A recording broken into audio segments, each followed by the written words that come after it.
My mom went missing in October of 2018, and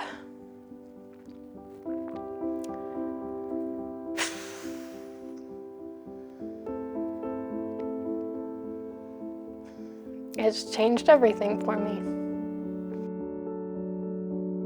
I knew that there was 0% chance that we would be found alive. You know, I was lucky, quote unquote lucky, to have my accident in an area with a very competent and responsive, skilled search and rescue crew, right?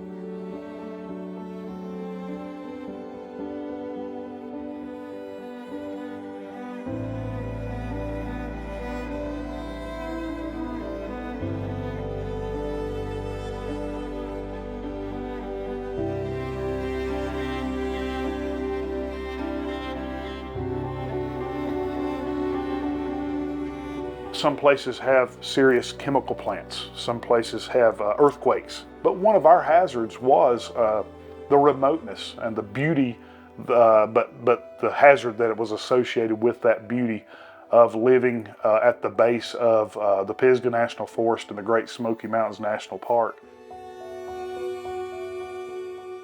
We want people to go out. We all go out and enjoy these areas, and we want everybody to go out and do that, do it safely, and return home. And then once you're on the Mountains to Sea Trail, that's when you're going to start conducting that detailed, slow, hasty search. We've covered a lot of ground the past 2 days. The weather has really hampered the search. So today, we're going to hit it hard with some big teams, and we're very positive we're going to find her today.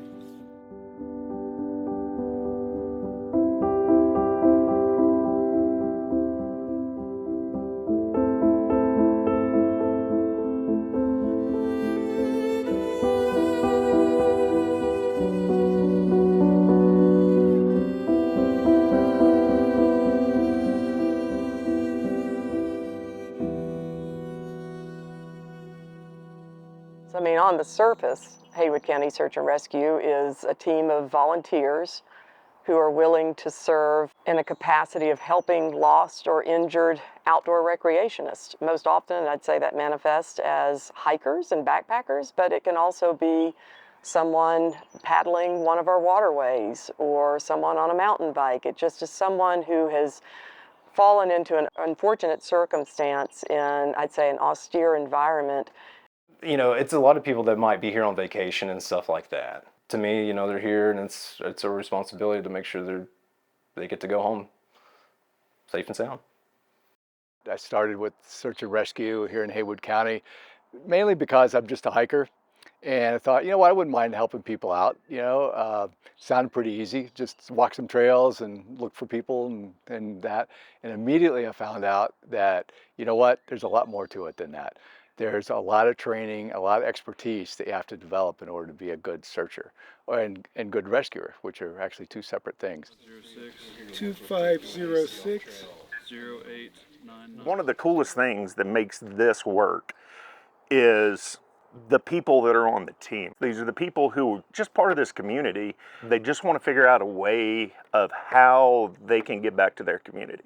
It just worked out to where everybody kind of has that, we have passion for the outdoors, we have passion for people, and it happened. It has to be that they just have a heart for service for other people. They're lifesavers, literally. They're just great people who want to serve others. Why do I do this? Why would I want to do this? And the answer is, one, because I can. Two, because I'm physically fit enough to get out there and look. And three, the main one is, if it was me or mine that were lost out there, I'd want everybody and his brother coming out.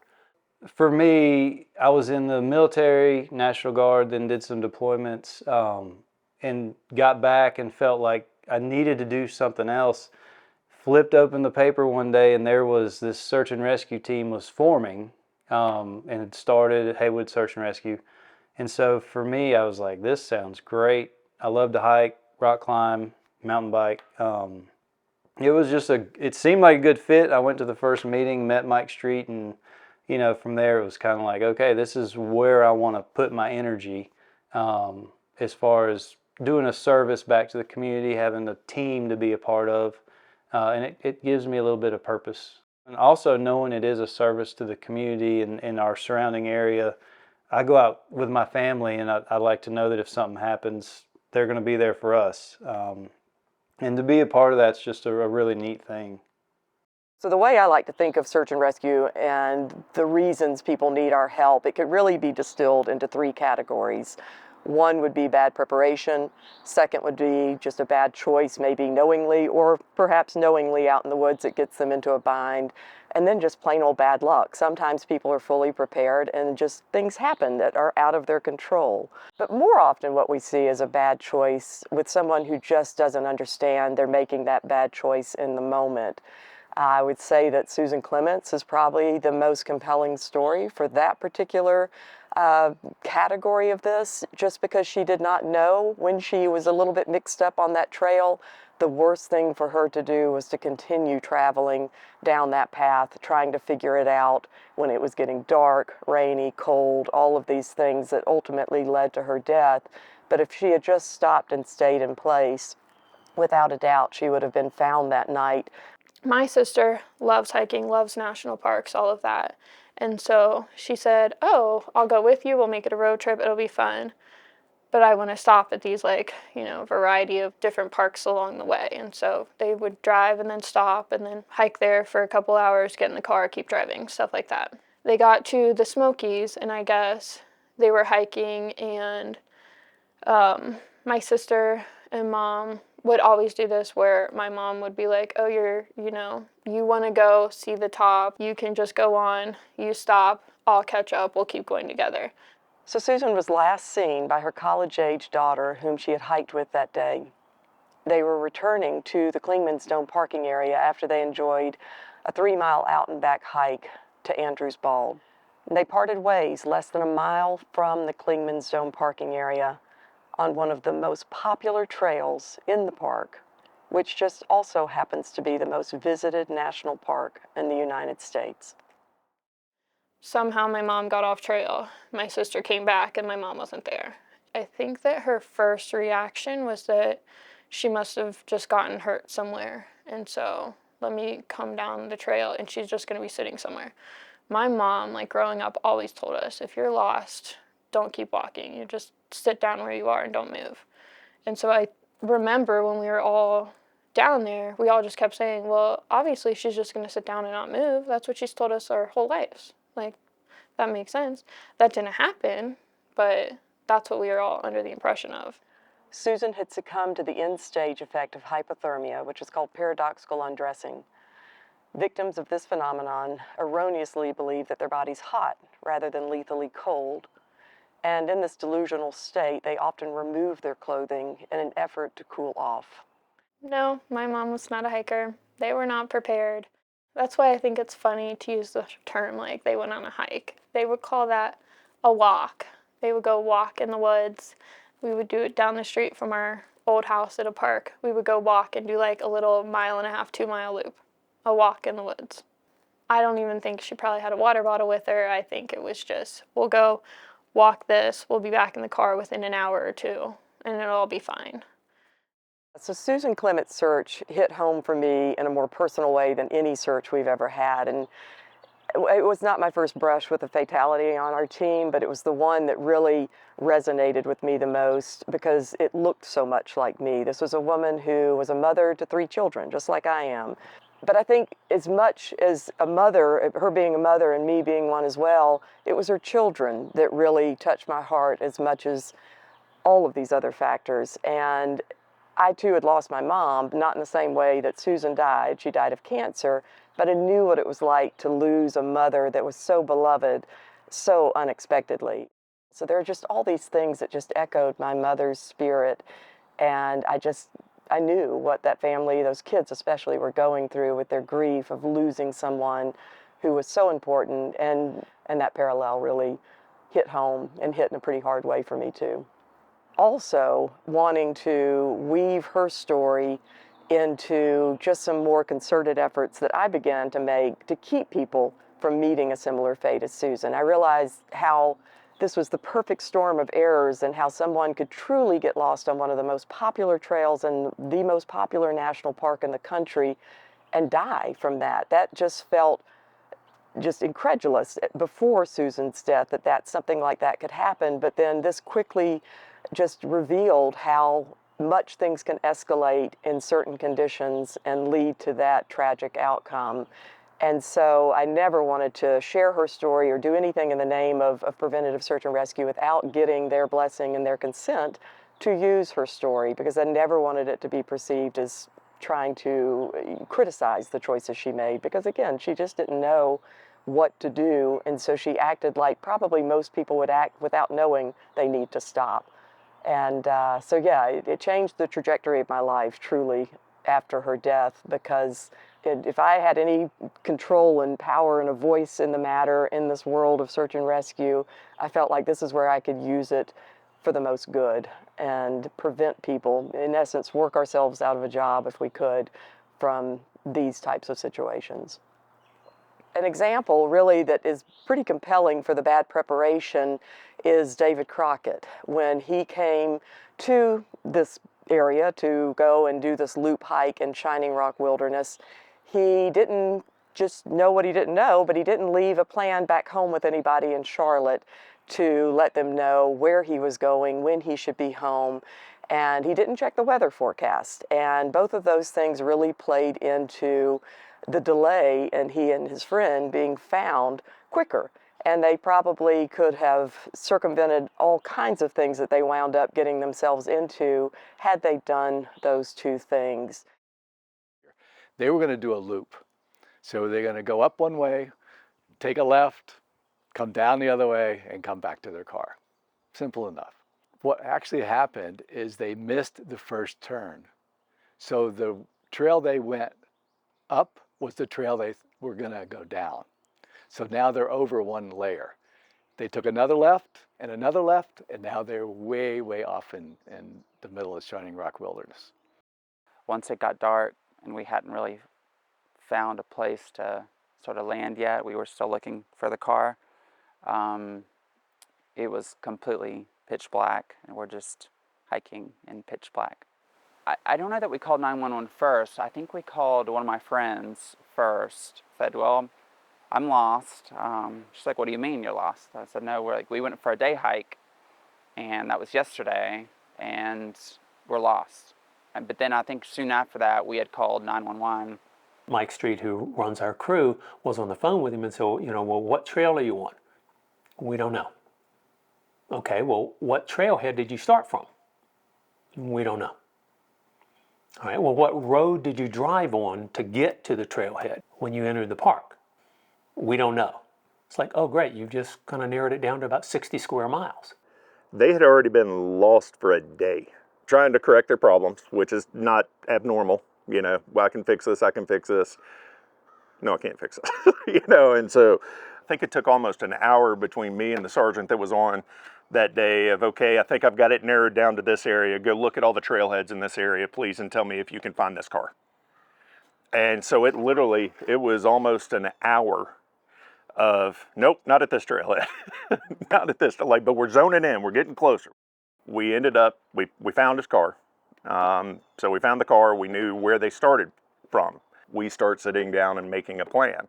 Our county has an incident management team that is designed for search and rescue and other hazards that might happen in our county that can support this type of effort.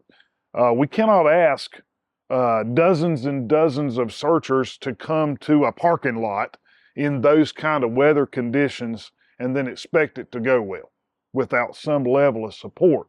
So we have tents and heaters and trailers and food and people, and we can make maps and we create plans. We can call for additional resources. So this team responded immediately. That's not normal. Normally that happens the next day. But on this one here, with the urgency and the weather, we went ahead and deployed our incident management team. The behind the scenes of trying to make all this work to set the people that have to go up and find them successful is astounding. Like most people will never understand the front side of a search. right? It's not the romantic side. It's cussing at each other and no, you're wrong. This is why I think this is what. Oh, yeah. It is. No, I mean, it's totally, spirited debate. yeah, spirited conversations of no, listen, guys, we've got to do it this way. You got to understand it's not a personal thing. It's like we're trying to do the best we can for those people. And urgency as it goes up, like obviously the spirit goes up as well.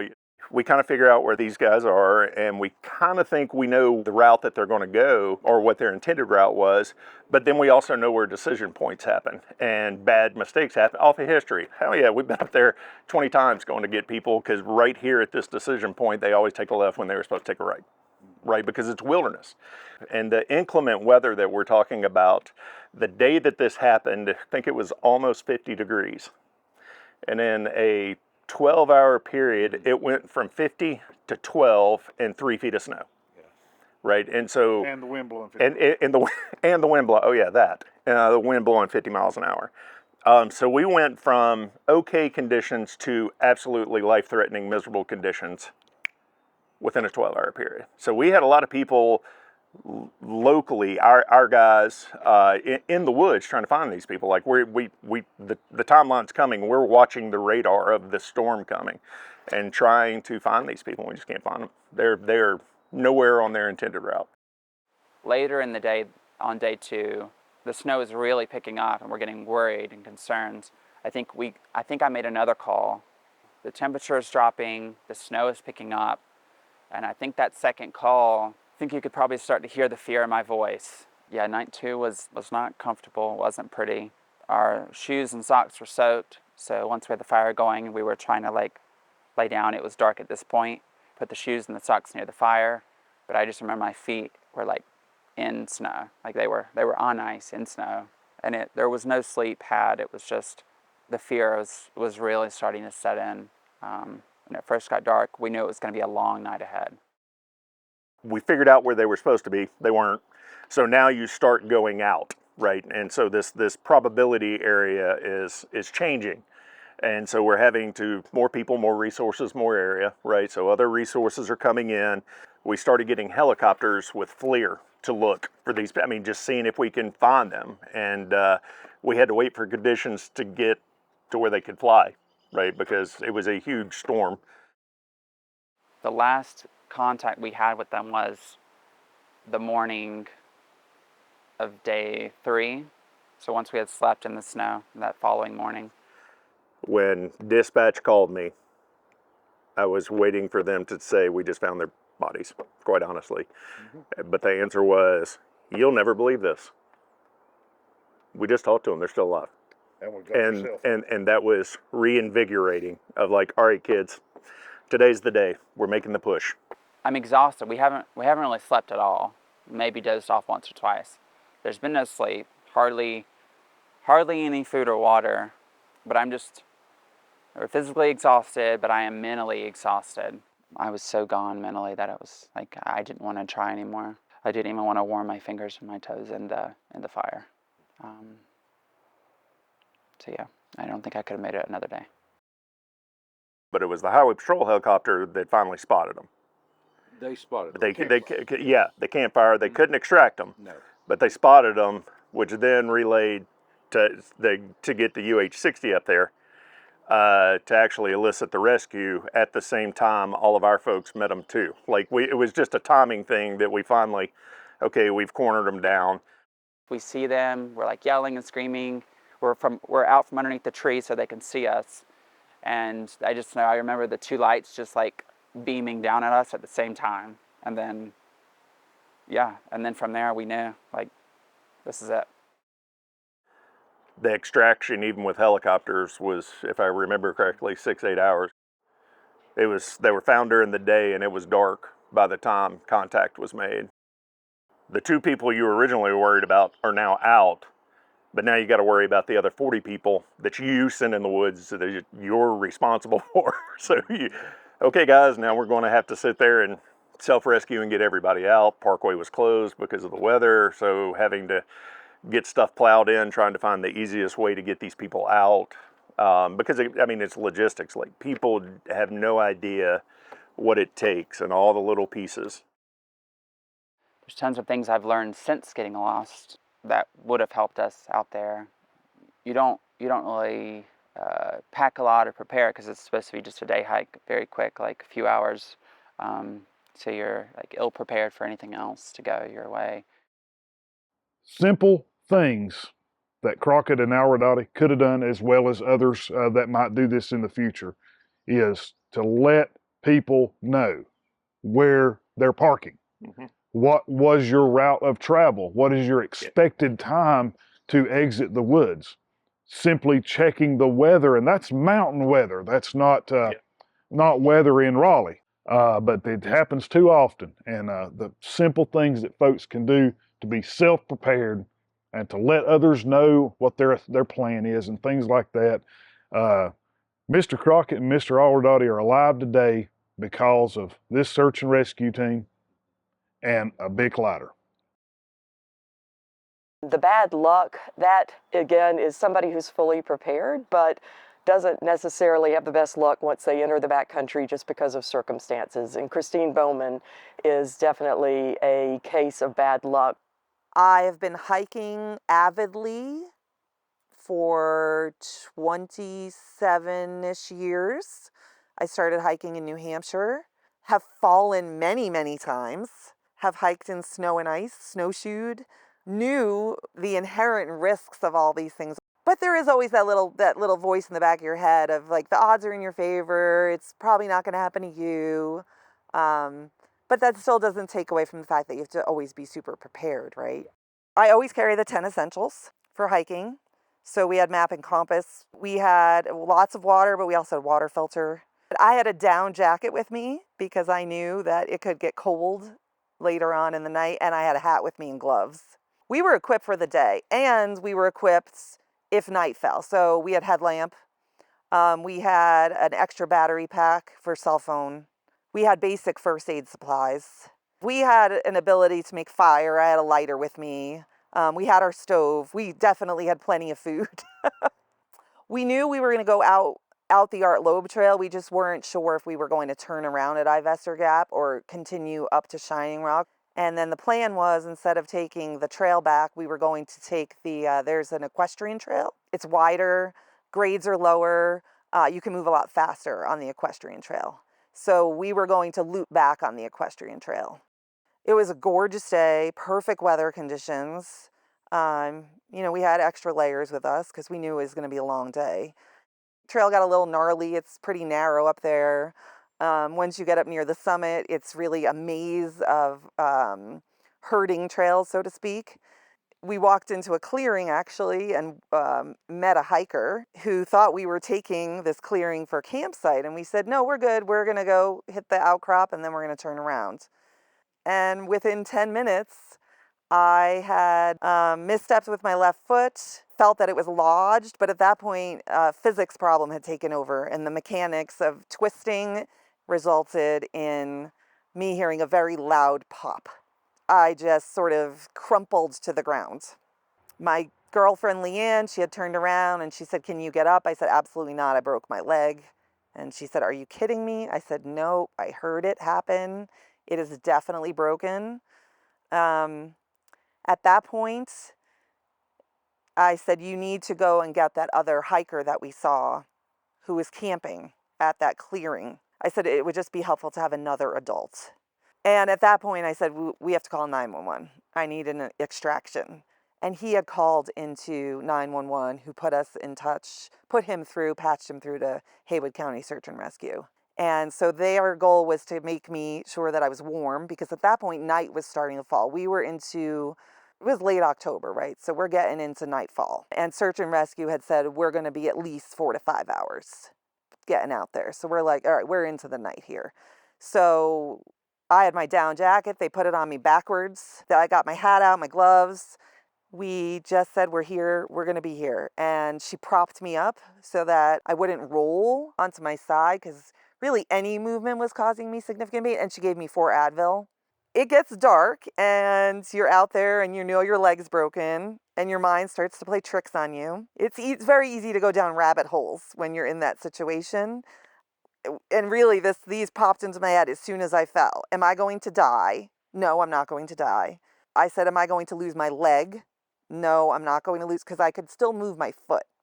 So I knew I wasn't going to lose my leg.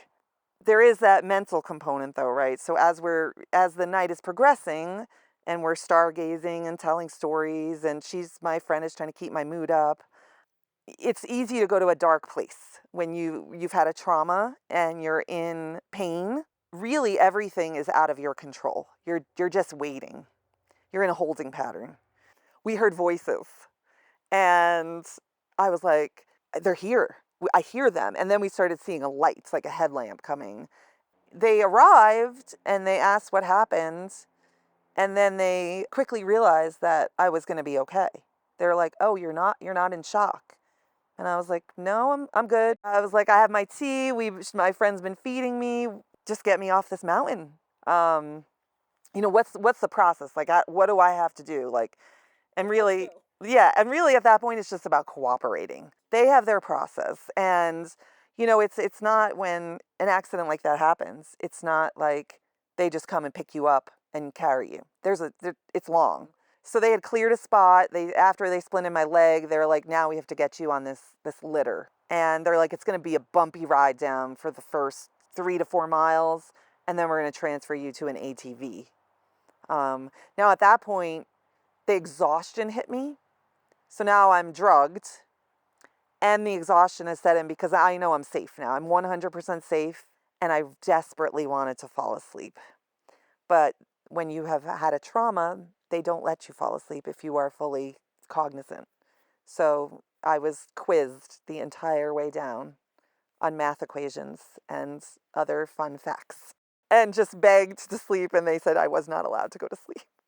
So we got down to the trailhead, to the Ivester Gap trailhead. There's an ambulance there waiting for me. They load me up to the ambulance. Everybody's going to part ways now. And that was emotional, right? Because here are these people came out to save me. And they're just going to go away. I don't know who they are. I don't know much about them. I had asked names, but that information had already gone out of my head. And they were just heroes. The one thing that all those years of hiking in New Hampshire gave me was a true appreciation for how risky just being out in the wilderness is. And it's often not the risks that people think of, like, aren't you afraid of bears? The real risks, right, are dehydration, hypothermia, just exposure. Yes, a falling accident. Falling accidents are very common. But then those other 2 factors become bigger risks, right? Being dehydrated, going into shock, suffering from exposure.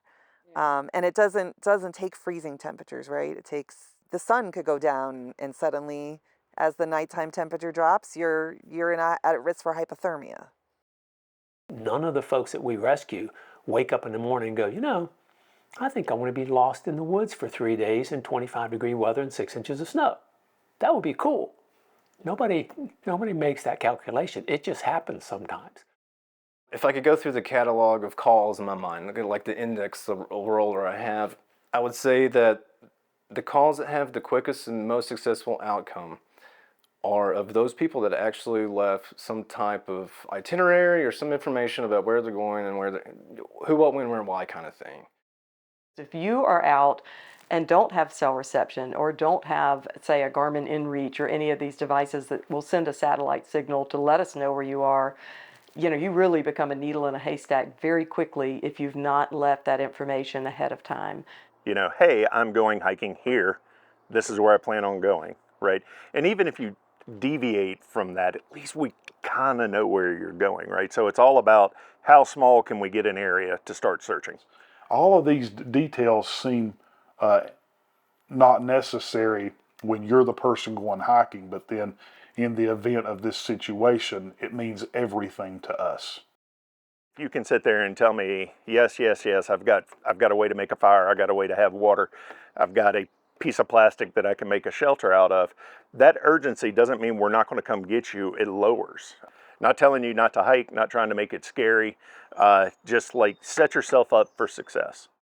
Well, the 10 essentials is always the first thing on my list, and it's 10 essential systems. It's more than just 10 articles of whatever.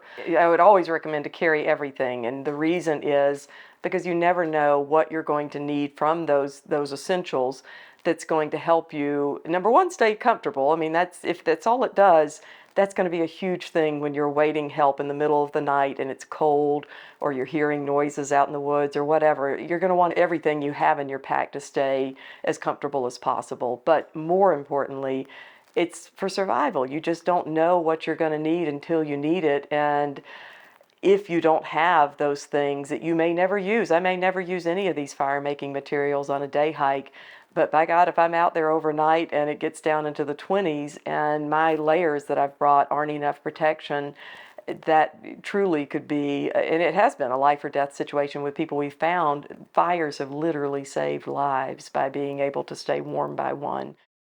But typically when we get called out, a lot of times it's a series of cascading events where one poor choice, small, I forgot to bring a headlamp, the batteries are burned out. Another poor choice, I was delayed getting there, I didn't get on trail until 2 o'clock instead of 8 o'clock.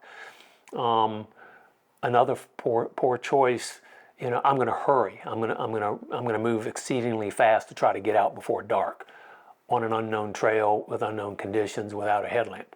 You can see where this is going. Mm-hmm. So, it's not necessarily that you make a catastrophic decision. You may make a series of smaller decisions and they cascade. So leaving yourself plenty of time, knowing the conditions when you go in, carrying the proper gear, carrying the whoops bag. Okay, if I'm delayed, can I get through the night? These are all things that we kind of lay out there for them and say, every time you go in the woods, you need to carry the 10 essentials, and you need to have a plan, you need to leave a plan. I always tell folks that they're going to be their own first responder. So if they get hurt on trail, they need to have some minimal level of first aid knowledge and first aid gear in their kit, because they may have to wait. If you're further away than you can crawl to your car, you need to be able to stay overnight. Because if I've broken my ankle, I have no cell service, and the weather's getting bad, be prepared for what could happen, not what, it's a 75-degree sunny day. What's it going to be like tonight?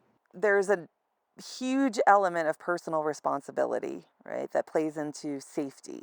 And at some point you start to second guess yourself. You say, did I overpack for the day? And we're like, no, we didn't overpack for the day. We're prepared, right? We're prepared. We're safe. We have everything that we need to be safe.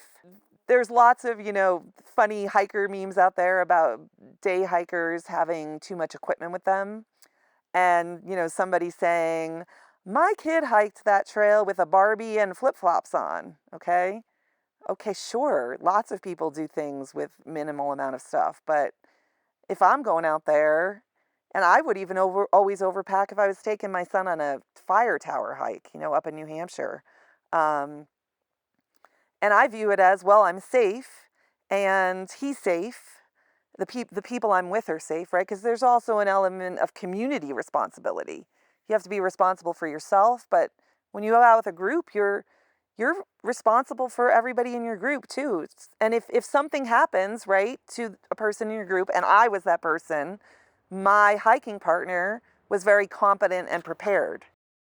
For folks that are lost on the trail, the easiest thing you can do is stay on the trail. Because we're going to start at the far end and work this way. We'll start on the end where you started. We'll work that way. If there are other trails coming in from the side, we may put teams in on each of those. And it's a pincer movement. You're coming together and you're trying to corral them. And if you're on one of the main trails, we'll trip over you. But if you will just hold still, it is so much easier to find a fixed point than it is a moving target. So if you do have reception, just call 911. Do not text and call somebody at home and say, I think I'm lost. If your battery is precious to you and you want to be found, call 911. Don't call anybody else until that call is made. And then we will have a triangulation, some coordinates that have triangulated off of cell towers that will hopefully hone in on where you are if they're doing their job. 17S Lima Victor 2529. So a lot of people can figure out, and most people, I would say, probably these days figure out the decision point where they went wrong. It's how they act from there that really dictates everything else. do whatever you can to just try to relax and calm your mind down, knowing that it's going to be probably a long wait, but it's going to be even longer in your head than it is in reality if you can't just find ways to kind of self-soothe out there. It's a big ask to train for all these different disciplines, even to have just minimal proficiency in all of them. It's a big ask to say you just worked, all day, 10, 12 hours, 8 hours even, and now I want you to come out in the middle of the night and search for somebody in 40-degree weather with rain and wind and cold and all these things. Putting a face and a number to the realism of how many hours it takes to do this. It's not just hundreds of hours, it is strenuous, physically demanding, and also cognitively demanding courses and other things physical things that they do to prepare themselves for that moment. And that moment happens a lot. One of the things that we focus on is to be ready all the time. So when you come back from a mission, you clean everything, you prep everything, you replace anything you've used, and you get everything ready to go. I've got most of my gear or secondary gear in the Jeep outside. I've got my basic ropes gear, harness, I've got extra clothes, I've got cold weather gear, and it's happened a number of times. I've been in Asheville getting ready to go to a movie, and the tone comes out, and it's like, okay, I guess I'm not seeing a movie today.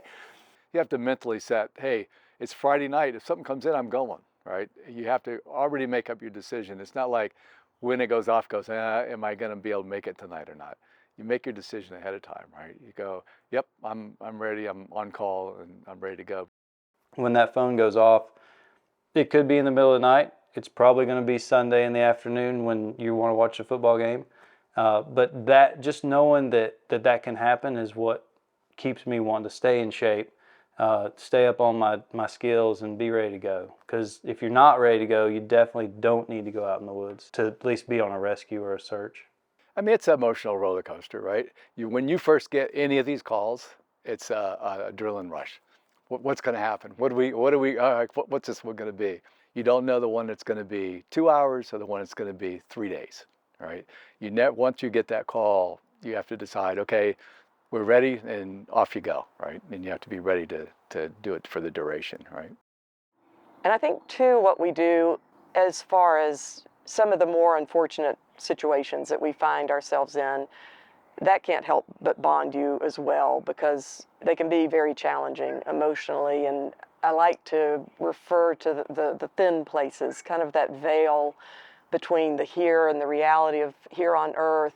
And then there's just this thin veil that people believe sometimes separates us from what's beyond there. And I think we're exposed to that a lot. We see that thin place in family members' eyes and each other's eyes. I mean, some of the things we're exposed to are incredibly painful to take with you beyond that. There's a lot of coping skills you develop when you get into this kind of thing. And so, you can't really let your emotions check you when you're trying to do something that also has other people's lives involved.